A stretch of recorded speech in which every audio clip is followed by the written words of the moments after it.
Welcome to CNN Talk. We're talking about ISIS. We're talking about returning ISIS fighters specifically. And Ben Wiedemann joins us in the studio in a very sort of hostile environment for you. You're not used to these sort of clean chairs. But you were, camped outside Baghouz, weren't you, for more than 50 days? Yes. And you spoke to all sorts of people coming out from ISIS. And have you developed a personal view on whether or not how these people should be handled? Well, I think, there are different categories of people. There are some people, the children, no fault of their own that they're there, and they obviously should be able to return to their home countries and somehow return to families. When it comes to the fighters and some of the women who actually were part of the organization, I think there should be a legal process to deal with them. At the moment, the situation is somewhat dubious, whereby the Kurds are handing over foreign fighters and their families, or their wives, for instance, to the Iraqis, who are very frequently sentencing them to death after a very short trial. So obviously, it's a chaotic situation.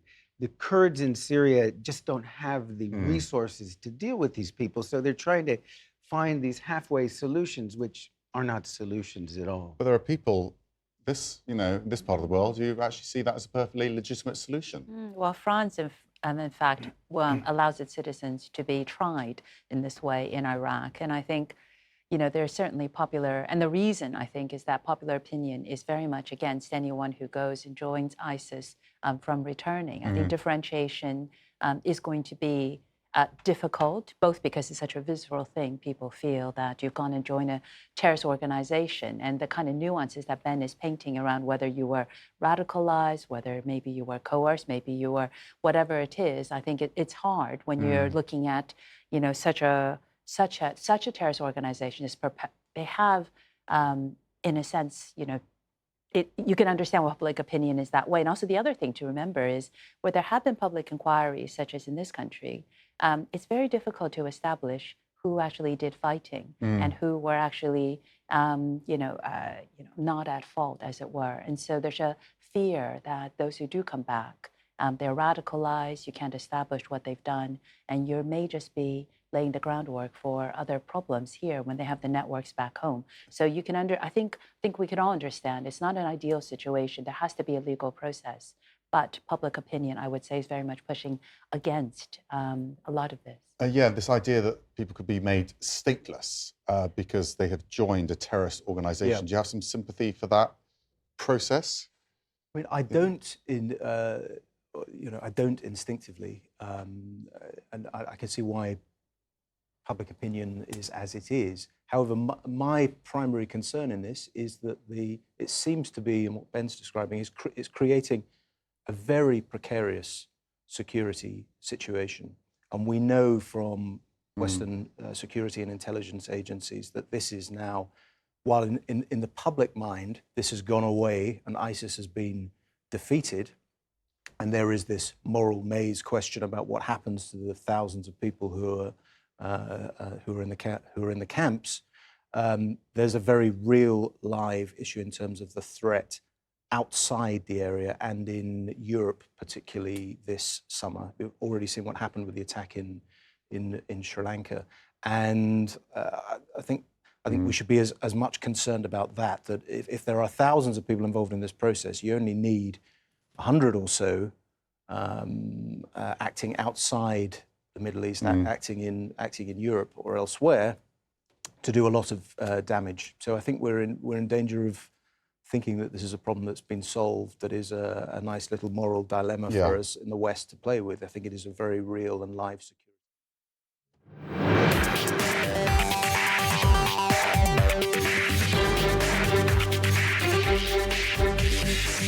Welcome to CNN Talk. We're asking the question, what should we do with returning ISIS fighters? The collapse of ISIS is raising a major dilemma for many countries. What to do with foreign fighters who join the terror group and also their children? I consider my role in this whole scenario, this whole episode, as one of my mistakes that I would like to apologize for. The fate of a dozen French prisoners, some has been swiftly decided in the past weeks, sent from northern Syria to Iraq. There, an Iraqi judge has sentenced them to death by hanging. It's difficult to determine who might be with ISIS and who is not. The answers to our questions often ambiguous. Yeah, I want to go back to Finland now. Yes, definitely, definitely. En France, car je sais. No, I don't want to return to France, she tells me, because the French state used its arms to kill my children and my husband. Aid groups like Save the Children argue the rights of children born to foreign nationals should always be protected. There is still an argument to be made that, these children can be saved. Quite simply, if you back terror, there must be consequences. Have your say. Go to facebook.com/CNNI. James says, to maintain civility, they should be given a chance to defend themselves in court. Nora says this should be a UN issue. And Marie says, deny them entry. People pretty clear on their views. With us is Ben Wiedemann, who for many weeks covered the final collapse of the caliphate. Have you developed a view on this question, Ben? On what to do with these people, it's a very difficult problem to solve. I am of the opinion, though, that some sort of legal mechanism has to be put in place to deal with them. Because you're talking about, for instance, in El Hul camp in Syria, where a lot of the civilians ended up. There's 70,000 people from 40 different nationalities. And nobody knows what to do with them. These Kurds in Syria are handing over some of the people to Iraq, which is the foreign nationals, that is, and they're sentencing them to death like that. And that certainly isn't a solution. That's not due process. But nobody seems to want to take these people back. And it's a problem with no obvious solution at this point. Let's hear from one Canadian woman, Dora Ahmed, who told you, didn't she, that she doesn't regret going into ISIS territory. When you come to Raqqa, does it look like it? Doesn't look like a war. You're there you're eating Pringles and Twix bars, and you're just singing. You don't feel like you're in a war. Do you still believe in the idea of Dawlat al-Khilafa, the caliphate? I believe in Sharia, wherever Sharia is, Was it worth it? Do I regret it coming, you mean? No, I don't. In the sense, I had my kids here. Extraordinary, isn't it? And no wonder that there's a lack of sympathy often for the people coming out from there. And this is someone who wasn't fighting, presumably.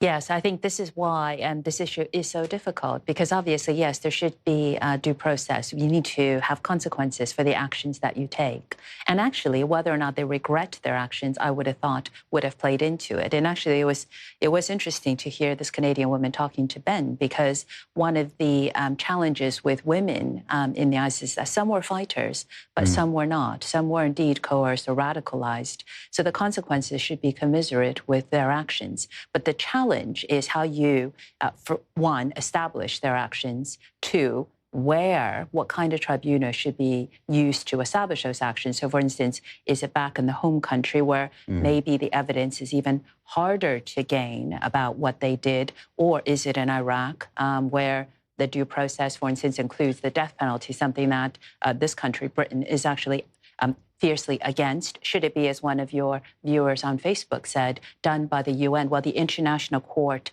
Criminal Court, has said they don't have jurisdiction over this because they can only really prosecute the leaders of the caliphate, not the other fighters. So it really leaves, I think on the principle of that, yes, everybody needs to be responsible for what they did. If you're contrite, that could figure into it. But who does the process and how likely you are to gain the evidence is difficult. And then, of course, we do have to bear in mind the larger security concerns, because we know that radicalization, so people return to this country, go through a period of de-radicalization, a program by the Home Office.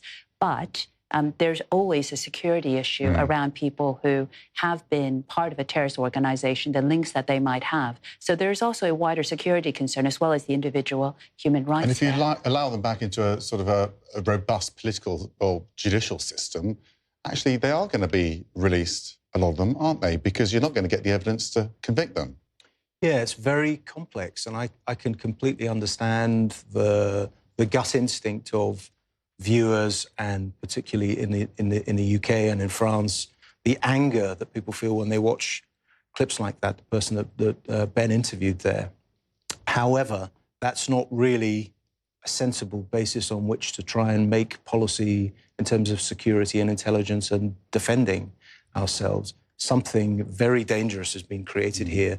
I think really, ultimately, because, not to blame America, but it is a product of America stepping back. You have this grey area.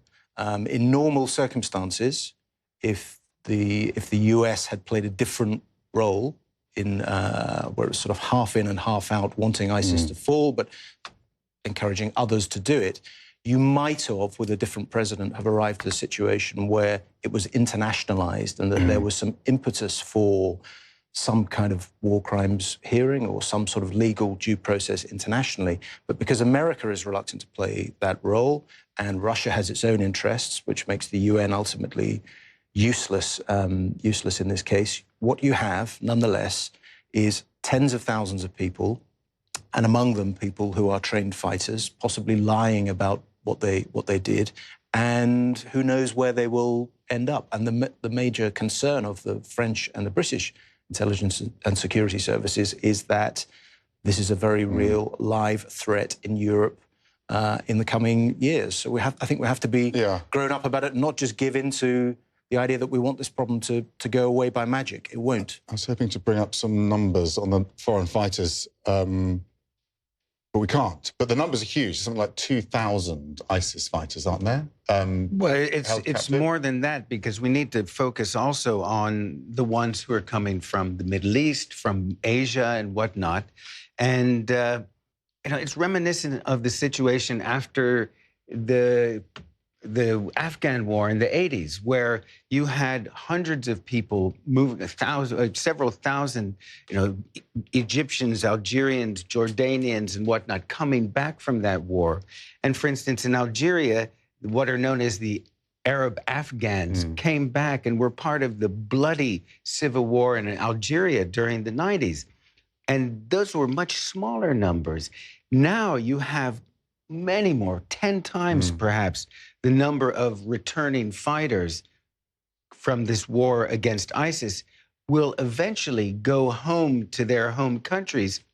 And you could have a repetition of the repercussions that we saw from the Soviet Afghan war repeating itself all over again. Here are two of the so-called ISIS Beatles who Nick Payton-Welsh spoke to. Now, he spoke to them in April 2018, where they were quite bold and energized after having fought. He also spoke to them again this month, and we can bring you those two sound bites together. You can see there's been a change there, hasn't there? Yes. It's just an accusation, legally speaking. If Britain said we're going to deal with you with barbaric law or with law from the medieval ages, then hung, draw, and quarter me, right? That's not the case. I'm just merely pointing that out. I don't believe in democracy, but I am being subjected to democratic law. My experience with British judges is that they're quite fair and just. Yeah, I might miss like a fish and chips. I consider my role in this whole scenario, this whole episode, as one of my mistakes that I would like to apologize for. So what's going on there? I mean, what are they trying to say to us? Well, I think after a year in captivity, maybe they're saying that we want to express contrition and hopefully get out, because as it is, I think they may be aware that they're currently being held by the Syrian Democratic Forces in northeastern Syria. And they've lost their British citizenship. Yes. Yeah. And so they could very easily be handed over to the Iraqis and sentenced to death. So I think they're appealing to someone out there to help them, but I think their appeal is falling on deaf ears. And there's not going to be any pressure on the British government either, is there, to take them back? I mean, it's fascinating to watch in human terms and see the change that they've gone through. They're not quite as cocky as they were just a few months ago or last year. But no, they're not going to be rescued. There's no mileage, no advantage, no way in which a UK government is going to change its position. The ministers involved knew precisely what they were doing in terms of making them stateless and cancelling passports. And this is their choice. They chose to go and join a death cult, and it didn't work out for them. And they're now in the hands of the fates. What's your view on making people stateless in whatever circumstances? It's a scary move for a lot of people. It really is. And I think a lot of countries, including European countries, have said they'll look at it on a case-by-case basis because it is such a dramatic move. But I think the background on the so-called ISIS Beatles is that they were dubbed that after the British band. By the way, the Beatles are not happy. The Romanian Beatles are not happy that these British jihadis were called ISIS Beatles, and they were reportedly responsible for some of the worst atrocities. In fact, some reports were they were so misogynistic and violent in their treatment of hostages, they were actually removed by ISIS in some instances. So these are these cases the of worst case of these sorts of foreign fighters, you're saying? Yeah, so these terrorist fighters, so I can, as Ian says, I don't think there's going to be much push for the British government to have done anything except to make them, and this is, of course, as we said, a very dramatic move to make somebody stateless. It's not something that governments do very lightly, or, in fact, it's very, very rare. But I think these, regardless of their contrition, I think they have to be responsible for their acts. A bit more of a debate about Shamima Begum, wasn't there? A British ISIS bride. This is the baby, and this is how the Daily Mail really interpreted it. Is this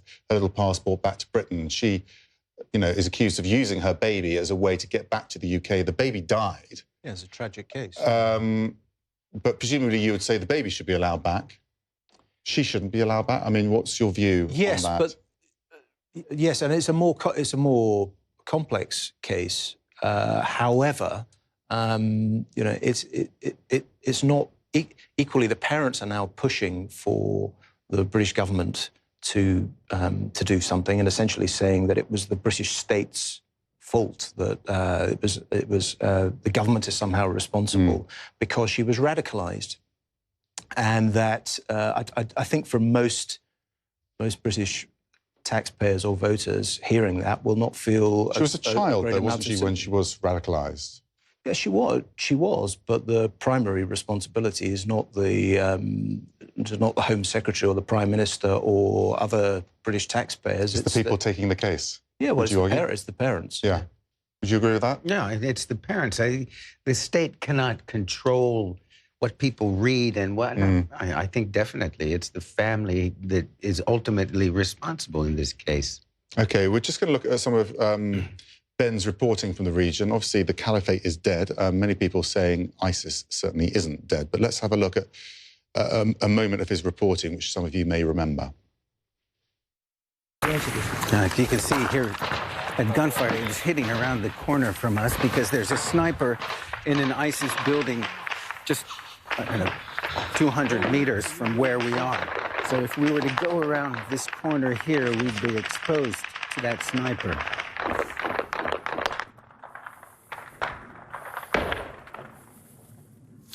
Now, Scott McWhinney is holding the camera around the corner, but not going around the corner himself because of the possibility of getting hit by that sniper. I don't want to go. No, that's okay. That's fine. Talking about the tents and the tunnels? Okay. Well, I don't want to go out there. Which is fair enough. You've covered many wars. What surprised you about when you eventually got in there, when they were all gone? Well, just the utter destruction of the encampment they were in. It was just, everything was destroyed. There were bodies, there were pieces of bodies, but I mean, the amount of firepower that rained down upon that relatively small encampment was breathtaking. And it went on for a very long time, but somehow they managed, most of them, to survive. And they surrendered, which, I mean, the surrender... will is so powerful, isn't it? The will that they had. They were fanatics. Yeah. These were the most committed, the most battle-hardened people in ISIS. But at the end of the day, they were surrendering. We saw them, day after day, group after group was surrendering. And, that hasn't really happened. In the past, usually terrorists fight to the death. In this case, they gave up. In terms of the leadership, presumably they left the lower down guys to sort of battle it out, but they left a long time before your period of reporting there, presumably. Exactly when and how, nobody really knows, but clearly the leadership itself realized that this was it. Despite those among them who entertained this fantasy that God would intervene at the last moment and grant them victory, they were a little more realistic. Yeah. And we understand, managed to infiltrate into the Iraqi desert and whatnot, because that's an area not very populated. Once you get away from the Euphrates River, lots of places to hide. And there's no question that they just saw the writing on the wall and headed for the hills. And we know they'll regroup in some form or another. Well, I think that's the big wider concern, which is this particular, that area of war may be over. But as we know from terrorism today, it's actually much more about individual cells and further radicalization and coordinated action without necessarily even having a center. And I think that's what makes this war on terrorism so difficult. And I don't think there's any doubt that when we think about returnees and we think about how to treat ISIS fighters, that has to be in the back of our minds, which is if they have been radicalized and they cannot be re-assimilated back into society, wherever they are from, whether it's Belgium, here, France, Germany, which are among the European countries that have sent the most to Syria, you still have to think about what happens to the remaining ISIS structure? How much are they in contact with the radicalized fighters who have either returned to European countries or, as Ben said, gone into the hills, literally, and the desert? And how much we cannot let our guard down in terms of what this could mean. So the war, I'm afraid, it's a phase of it is over, but the war is not over. Chris on Facebook says, what's the problem? If a person has committed a crime, you put them on trial. Simple as that. Farmida says, from Bangladesh, I can only say that you need to bring them to justice for their crimes against humanity. That's one view. What's yours? Let us know on our Facebook feed. Yes, we're still on Facebook, just to warn you. The producers always like to warn the guests. Anyway, sort of to respond to those questions, I mean, the problem is that you have very little in the way of evidence. Yes. You have no witnesses who will come forth and testify, for the most part.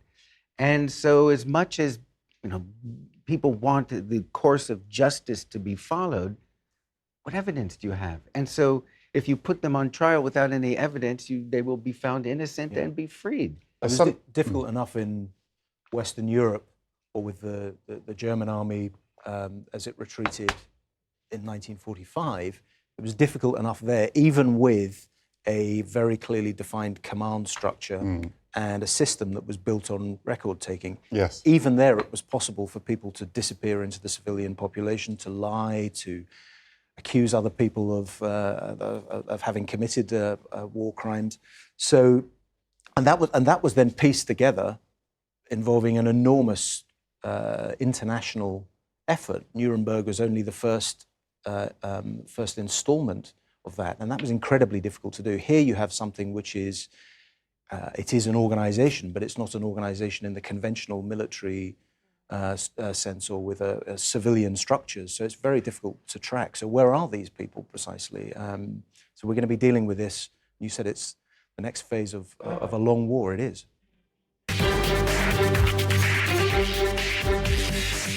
We're asking, what should we do with returning ISIS fighters? We're joined by Ben today. Jacqueline on Facebook says they don't deserve a free choice. ISIS is a way of life and thought. You can't change them. Naren says, they made their choices, now let them pay their dues there only, as in don't bring them back. Let's hear from another Canadian lady who told Ben about how she was forced to follow her husband to join ISIS. We also met this 34-year-old former graphic designer from Alberta, Canada. She declined to give her name or show her face. Her husband ordered her to come to Syria. He said he's like you have to come here. He's like, it's obligatory for you to come here. You have no choice. He's like, and as your husband, he's like, I'm telling you to come here. And as a Muslim wife, you have to obey. Even though it was really hard for me to do it, I had to. I mean, there are these shades of grey, aren't there? And people will have more sympathy from her than the other Canadian lady you spoke to, who didn't have any regrets. Yes, and I wasn't necessarily convinced, however, by what she was saying, simply because she was there. And she said she was compelled by her husband.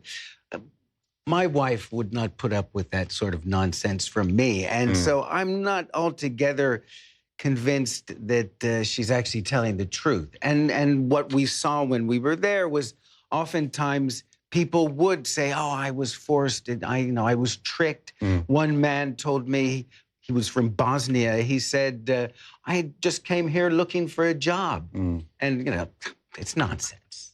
I mean, it really does it's just not credible, is it? I mean, ISIS is the culmination or the mutation of a long wave of this kind of terrorism stretching back decades. How can anyone have seen what Al-Qaeda then did and then what ISIS, which is even more despicable?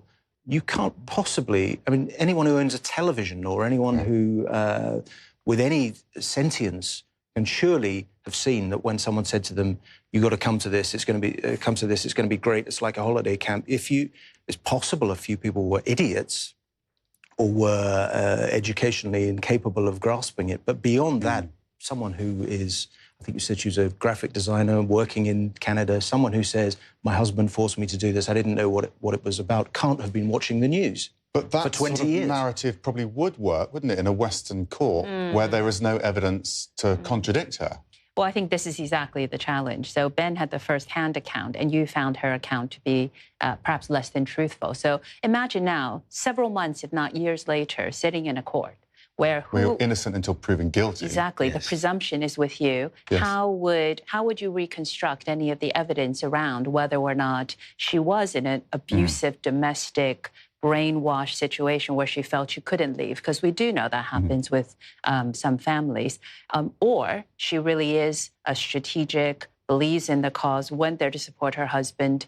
I mean, hard enough to distinguish on the spot, but years later, memories get reconstructed. And as Ian was saying a moment ago, if you think about a conventional war where there was quite a lot of photographic evidence and witnesses, the Nuremberg trials and the Nazi war criminals who were not discovered until some decades later, it actually shows you how difficult that is in a conventional sense. And this is not a conventional war. This is a guerrilla war. This is a war fought in far-flung places where you literally, I think, would find it extremely difficult to put that context into a conventional court, which is why having some type of international tribunal where this can be done, and more as a war crimes tribunal, that probably would be a much better way of assessing and giving them due justice, then due process and justice, then taking them back into home courts, which are actually not really equipped to handle this kind of trial. You were very careful to point out that the end of the caliphate doesn't actually mean the end of ISIS or any of these terror groups. I mean, what's your sense of where they are now and how they're going to come back to haunt us? Well, they're out there. They're in the Sinai Peninsula. They're in Afghanistan. They're in the Philippines. They're in West Africa. They are very much out there. The only thing that came to an end is what's known as the physical caliphate, which was that black splotch between Iraq and Syria. And that's gone. And certainly in Iraq and Syria, I think that they would have a hard time really reestablishing that physical caliphate, even though they're still active in both countries.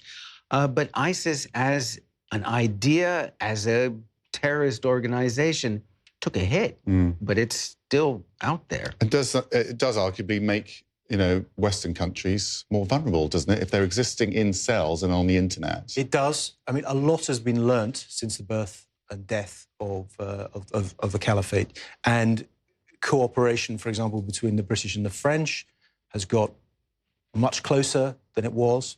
European security cooperation is in a better condition, fingers crossed, than it was 5 or 6 years ago. But even so, I think it's those who are working in that field certainly don't feel as though the war is over or that it's comfortably happening off somewhere else. We need to be even more vigilant.